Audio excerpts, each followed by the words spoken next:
Assalamualaikum warahmatullahi wabarakatuh. Bismillah, alhamdulillah, la haula wa la quwata illa billahil aliyil azim. Salam sejahtera untuk kita semua.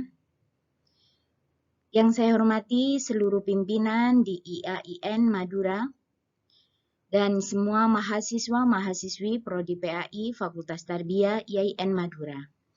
Perkenankan pada kesempatan kali ini, saya Mulyatul Maghfirah MPDI akan melaksanakan sosialisasi pengajuan judul skripsi Prodi Pendidikan Agama Islam Fakultas Tarbiyah IAIN Madura tahun 2023.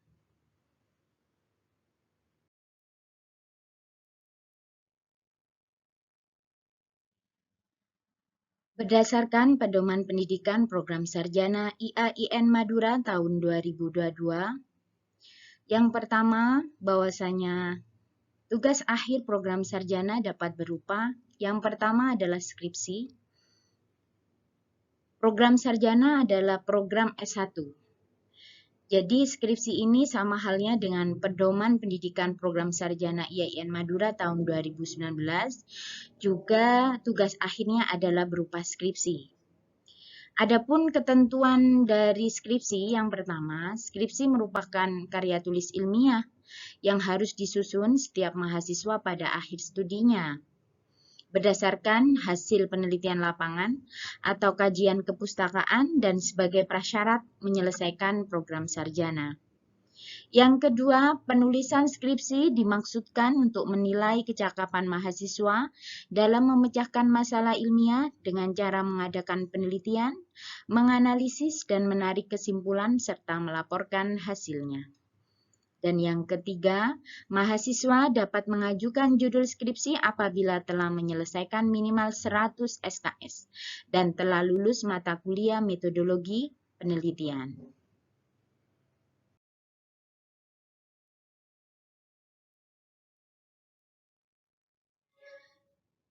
Di Pedoman Pendidikan IAIN Madura tahun 2022 juga menjelaskan bahwasanya untuk tugas akhir tidak hanya skripsi saja, namun bisa melalui karya ilmiah berupa artikel. Ketentuannya adalah jika Anda memilih menggunakan karya ilmiah berupa artikel, maka penulisan artikel ilmiah dapat dilakukan setelah mahasiswa menempuh mata kuliah metodologi penelitian. Apa saja mata kuliah metodologi penelitian? Yaitu metodologi penelitian kualitatif, metodologi penelitian kuantitatif, dan statistik pendidikan. Kemudian di semester berjalan sekarang mahasiswa-mahasiswi Prodi PAI yang semester 6, Anda sedang melaksanakan mata kuliah metodologi penelitian, yaitu penelitian tindakan kelas. Tidak apa-apa, itu ongoing. Kemudian ketentuan kedua yaitu mahasiswa dimaksud sebagai penulis pertama atau utama. Jadi dalam artikel tersebut, mahasiswa itu bisa menjadi penulis tunggal utama. Bisa juga menjadi penulis pertama. Penulis keduanya bisa dimasukkan dosen pembimbing artikel. Gitu. Kemudian selanjutnya, artikel dimaksud dimuat minimal dalam jurnal terakreditasi peringkat 3 atau Sinta 3. Minimalnya Sinta 3, Sinta 2, Sinta 1 boleh. Namun lebih dari peringkat 3 itu tidak boleh. Tema artikel yang ditulis sesuai dengan kompetensi prodi. Karena kita di Prodi PAI, maka ya artikel ilmiahnya terkait dengan ke-PAI-an. Kemudian, ketentuan lebih lanjut tentang penulisan karya ilmiah pengganti skripsi diatur secara teknis oleh masing-masing fakultas. Insya Allah dalam waktu dekat akan diatur dari Fakultas Tarbiyah berupa juknis untuk berkaitan karya ilmiah ini. Ditunggu saja ya.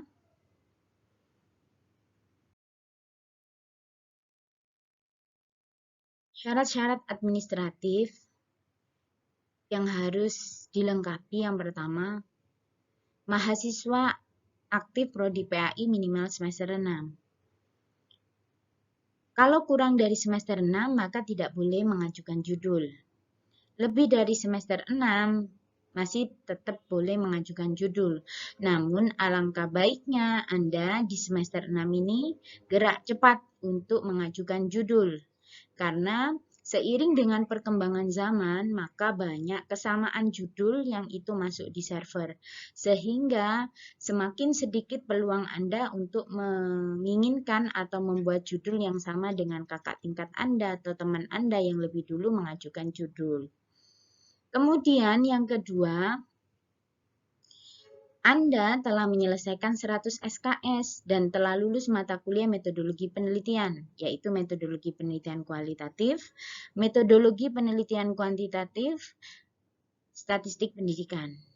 Dibuktikan dengan kartu hasil studi kumulatif mahasiswa atau KHS dari Akademik Fakultas Tarbiyah IAIN Madura serta disahkan oleh Kasubag Akademik Kemahasiswaan dan Alumni. Apa bukti disahkannya? Berarti di KHS-nya tersebut ada tanda tangan dan stempel oleh akademik.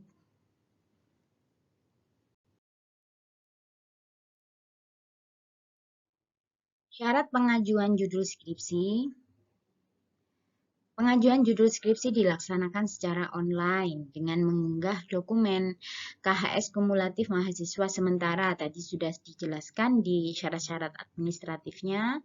Kemudian form 1, lembar konsultasi mahasiswa dengan dosen penasihat akademik, DPA. Kemudian ada form 2, formulir pengajuan judul skripsi mahasiswa, serta sertifikat lulus hafalan juz 30 langsung ke email prodi ya.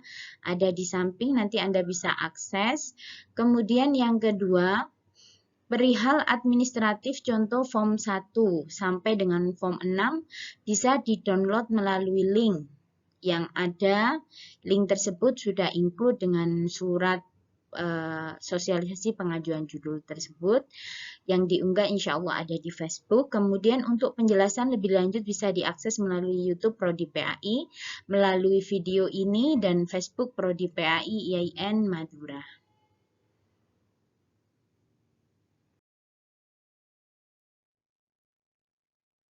Adapun mekanisme pengajuan judul skripsi Prodi PAI Fakultas Tarbiyah IAIN Madura, yang pertama, Anda nih datang ke DPA masing-masing dengan membawa form 1. Form 1-nya nggak boleh kosong ya, tetapi Anda punya judul atau topik tentang kePAI-an. Minta rekomendasi judul tersebut kepada DPA ya. Kemudian setelah itu mahasiswa mengajukan judul skripsi melalui email pengajuan judul skripsi PAI 2023 dengan juga mengirimkan ke email KHS kumulatif, form 1 dan form 2 serta sertifikat lulus hafalan juz 30. Kemudian, pasca itu judul skripsi Anda akan dicek plagiasi baik variabel X, Y, atau fokus penelitian dan lokasi penelitian. Dicek di mana? Yaitu dicek di server Prodi, di mana server Prodi itu tempatnya semua judul proposal skripsi mulai dari adanya Prodi PAI sampai dengan sekarang. Kemudian, usahakan ketika Anda mengirim email, email tersebut harus tersambung dengan koneksi HP masing-masing.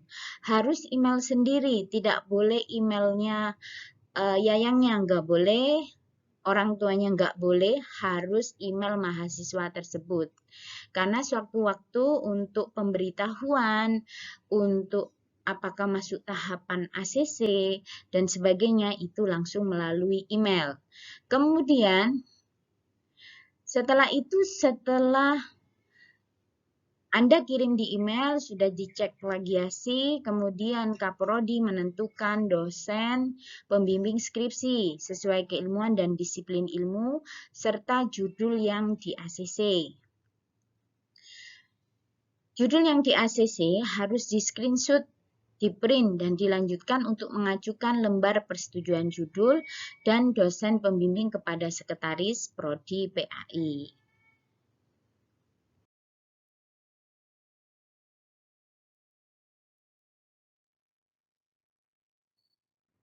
Tahapan-tahapan jawaban di email Anda. Wahai mahasiswa Prodi PAI, jadi ada tahap dialog antara Kaprodi dengan yang mahasiswa yang mengajukan judul. Yang pertama itu, apakah judul yang Anda ajukan melalui rekomendasi DPA itu sudah dicek di lapangan, apa tidak? Apakah ada fenomenanya di sana, dibuktikan dengan apa, begitu? Kemudian kami akan mengecek dengan server di Prodi. Namun kami di samping server di Prodi, kami juga akan mengecek melalui Google Scholar.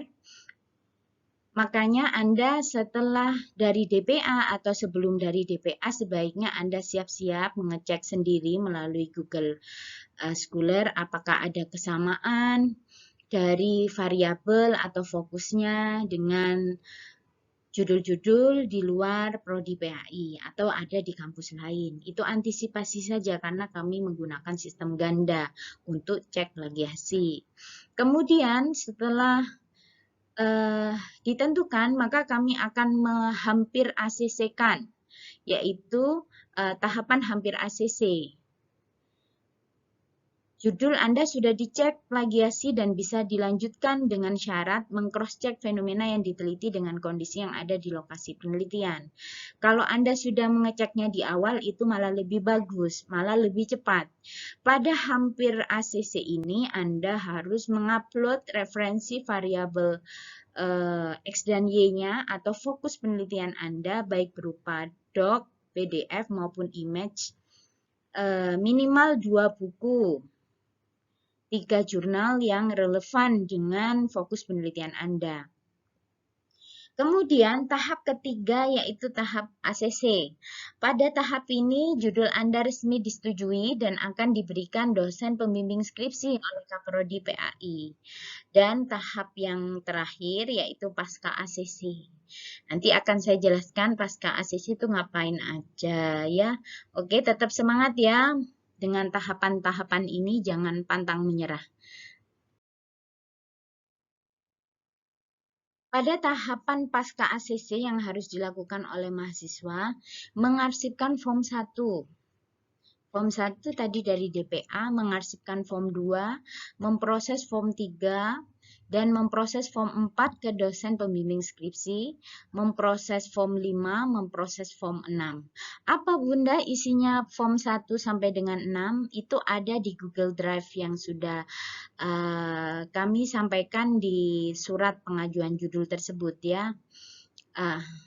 Kemudian yang ketujuh mengeprint bukti hampir ACC dan ACC. Jadi ketika dapat notifikasi dari saya atau balasan dari Kaprodi bahwa judul Anda ini bla bla bla itu hampir ACC, itu yang di screenshot. Kemudian Assalamualaikum, judul Anda ini bla bla bla di ACC dengan dospem atau dosen pembimbing skripsinya yaitu Bapak ini, maka itu yang di ACC yang di screenshot. Kemudian yang ke-8, minta tanda tangan pengesahan Kaprodi form 2, form 3 dan form 6. Kemudian mengurus kartu bimbingan ke bagian akademik Fakultas Tarbiyah. Ke siapa biasanya di bagian akademik? Insya Allah kalau tidak ada regulasi maka tetap ke Bu Yeni begitu ya. Cari yang namanya Bu Yeni. Kemudian yang ke-10 setelah sudah dapat kartu bimbingan itu sudah ada di tangan, maka Anda menyetorkan print out salinan dokumen nomor 1 sampai dengan 8 pada Sekretaris Prodi PAI. Langkah selanjutnya, setelah semua administratif itu sudah disetorkan kepada Prodi PAI atau Sekretaris Prodi PAI, maka Anda silakan dilanjutkan untuk proses bimbingan. Proposal skripsi hingga skripsi.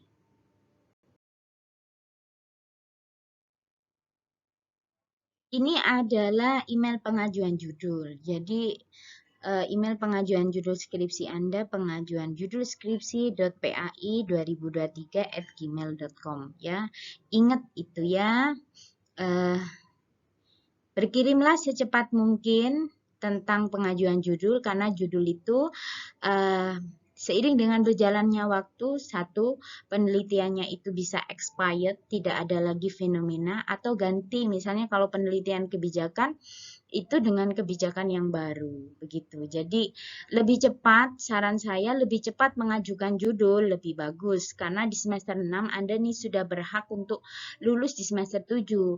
Lah, namun ya gitu, di semester 7 Anda harus ACC skripsinya. Maka semester 6 ini kalau Anda memang punya target untuk semester 7 lulus, maka segeralah mengajukan judul. Dan semoga secepatnya di ACC dan dapat dospem, dosen pembimbing skripsi. Pasti ada yang nanya, Bun, apa sih ranah penelitian skripsi mahasiswa Prodi PAI itu? Apa saja yang sudah banyak di server, apa saja yang belum banyak di server? Oke, saya akan jelaskan. Yang pertama, yang masih sangat sedikit dilaksanakan oleh mahasiswa Prodi PAI atau dipilih mahasiswa Prodi PAI, yaitu meneliti tentang filologi, naskah kitab-kitab keislaman kuno. Hampir sedikit sekali saya temukan mahasiswa yang meneliti tentang filologi. Ini berarti kesempatan Anda untuk meneliti itu. Kemudian yang kedua adalah madurologi dikaitkan dengan nilai-nilai keislaman. Ada beberapa tradisi-tradisi Madura yang unik yang bisa kita lihat dengan sudut pandang ke-PAI-an kita. Contohnya, tradisi Mamaca di Kabupaten Sampang atau di Kabupaten Pamekasan. Kita tinjau melalui perspektif pendidikan agama Islam dan tradisi-tradisi lainnya yang kaya yang ada di Madura. Begitu. Kemudian, kitab-kitab kuning ditinjau perspektif pendidikan agama Islam. Ada memang, cuman masih belum banyak. Tapi ketika Anda meneliti tentang kitab-kitab kuning, dilihat kemampuan Anda. Khawatirnya nanti ketika ujian, saya bukan nakut-nakuti, tapi kebanyakan ketika Anda memilih kitab-kitab kuning, mengkaji kitab-kitab kuning, salah satu penguji atau semua penguji itu biasanya mempertanyakan, apakah Anda bisa baca kitab kuning ini? Jadi dilihat potensi diri. Kalau memang yakin Anda bisa membaca kitab kuning, monggo meneliti kitab kuning. Kemudian, kurikulum pendidikan agama Islam. Kurikulum pendidikan agama Islam ini kemarin hasil rapat dengan dekanat bahwasanya Anda bisa mengkaji mulai dari TK, SD, SMP, SMA, madrasah diniyah, pondok pesantren, kemudian SLB, beberapa tingkatan di SLB dan sebagainya.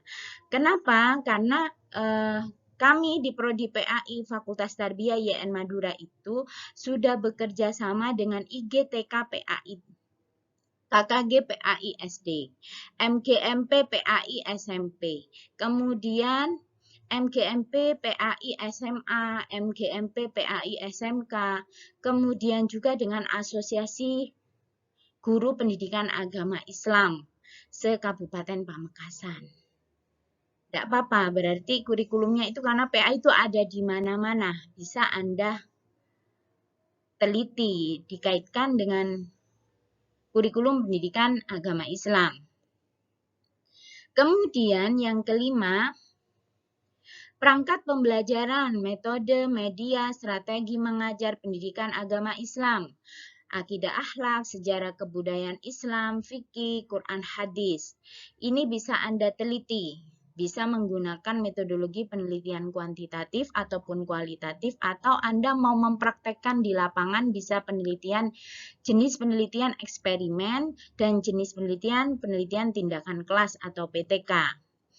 Kemudian yang keenam ini bagi mahasiswa yang domisilinya di luar Madura, bisa meneliti local wisdom atau kebijakan lokal atau tradisi lokal mereka dikaitkan dengan nilai-nilai keislaman. Dan yang nomor 7, penelitian tindakan kelas MAPEL PAI. Ini Anda bisa mempraktekkan. Yang ke-8 adalah Islamic Studies terkait dengan studi keislaman, Anda bisa meneliti. Kemudian yang suka baca novel, yang suka berada di perpustakaan, mengkaji berbagai macam teori, Anda bisa meneliti tentang novel. Bisa meneliti juga film atau akun-akun YouTube, akun medsos yang berkaitan dengan kajian keislaman. Namun ingat, harus dikaitkan dengan teori-teori pendidikan agama Islam. Kemudian yang ke-10 yaitu studi komparasi pemikiran ilmuwan pendidikan Islam. Bisa integrasi Islam dengan sains, itu bisa. Kebijakan-kebijakan yang kaitannya dengan PAI, itu juga bisa. Kemudian, yang 11, pembelajaran PAI di Madin, Madrasah Diniyah, di SD, di SMP, SMA, SMK, STM, sekolah integrasi, sekolah inklusif, kemudian bisa juga di SLB, bisa juga di pondok pesantren, dan di ranah yang lain yang bisa Anda teliti, tapi ingat, dalam ranah PAI. Oke, sesuai dengan prodi kita, prodi Pendidikan Agama Islam.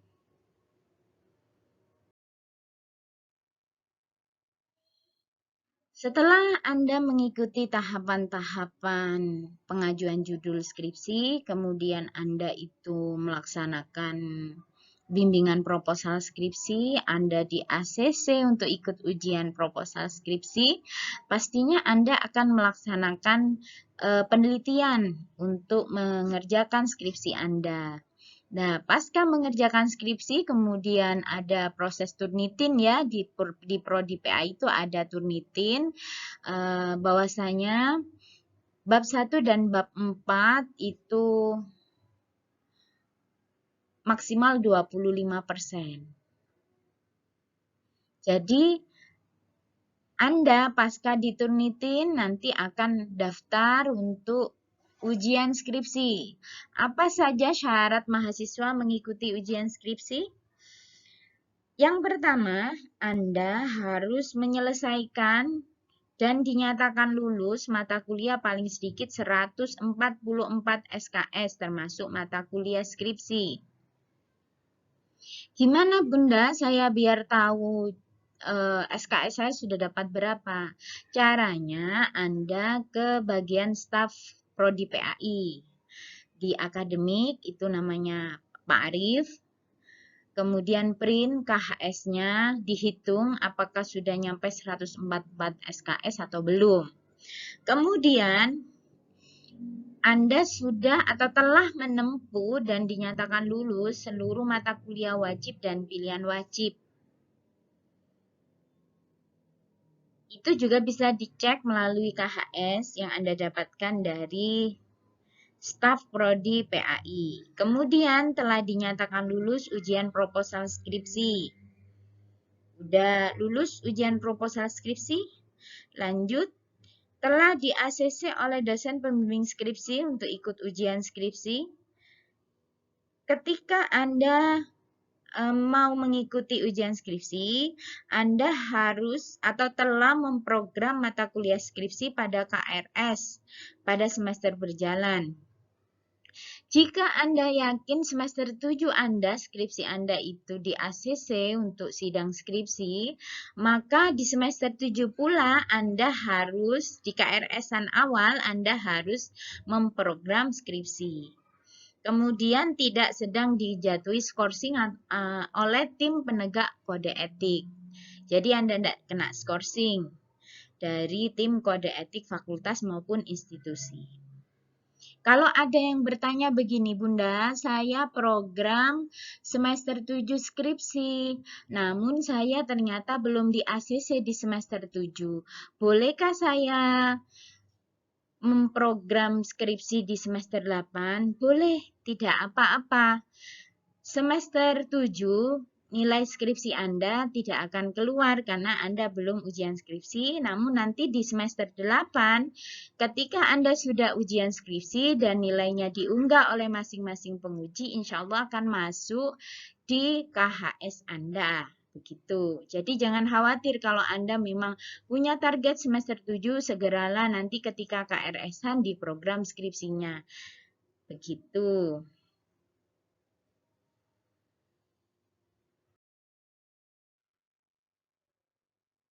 Demikian sosialisasi pengajuan judul skripsi Prodi PAI IAIN Madura. Jika Anda merasa masih belum paham atau belum mengerti, monggo bisa langsung bertanya di kolom komentar di bawah ini. Karena ini di akun YouTube Prodi PAI, jangan lupa kasih like, comment, and jangan lupa subscribe di akun medsos Prodi PAI. Saya berharap kepada semua mahasiswa-mahasiswi Prodi PAI ketika proses tahapan demi tahapan dalam pengajuan judul, ini setidaknya jangan merasa terbebani ya. Tapi ini juga harus disikapi dengan serius. Kalau bahasa gaulnya itu sersan, serius tapi santai. Ingat, skripsi itu kalau mau ideal berarti ya harus ideal judulnya. Namun skripsi yang baik adalah skripsi yang selesai. Jadi tahapan-tahapan prosesnya, pelaksanaannya, evaluasinya udah selesai dan dinyatakan lulus. Itu skripsi yang baik ya. Ketika Anda mengajukan judul skripsi, jangan lupa diukur kemampuan masing-masing, karena masing-masing individu atau masing-masing mahasiswa punya keunikan dan bakat sendiri-sendiri. Ada yang pandai hitung-hitungan, mungkin bisa memilih dengan metodologi penelitian kuantitatif. Ada yang lebih suka duduk diam manis membaca di perpustakaan atau googling sana-sini terkait dengan teori-teori, mungkin Anda lebih cocok menggunakan library research. Jika Anda merasa kok kayaknya nggak enak kalau duduk-duduk saja, kemudian Anda ingin ke lapangan, bertemu dengan orang, mengasah kemampuan komunikasi, Anda bisa menggunakan metodologi penelitian kualitatif dan metodologi penelitian kuantitatif, yang di dalamnya banyak jenis-jenis penelitian yang itu mengakomodir bakat dan minat Anda. Makanya lagi-lagi saya tekankan, ketika Anda memilih suatu jenis penelitian, maka diukurlah kemampuan potensi Anda. Yang mana yang Anda lebih mampu. Begitu. Kemudian jika Anda ingin mencoba berinovasi dalam metode, strategi, model pembelajaran yang terbarukan, Anda bisa menggunakan jenis penelitian eksperimen, jenis miliknya metodologi penelitian kuantitatif, ataupun bisa penelitian tindakan kelas. Itu saja dari saya. Mohon maaf jika ada salah kata. Jika tidak mengerti, bisa langsung bertanya di kolom komentar. Begitu. Mohon maaf sebesar-besarnya. Wallahul muwaffiq ila aqwamit thoriq. Wassalamualaikum warahmatullahi wabarakatuh.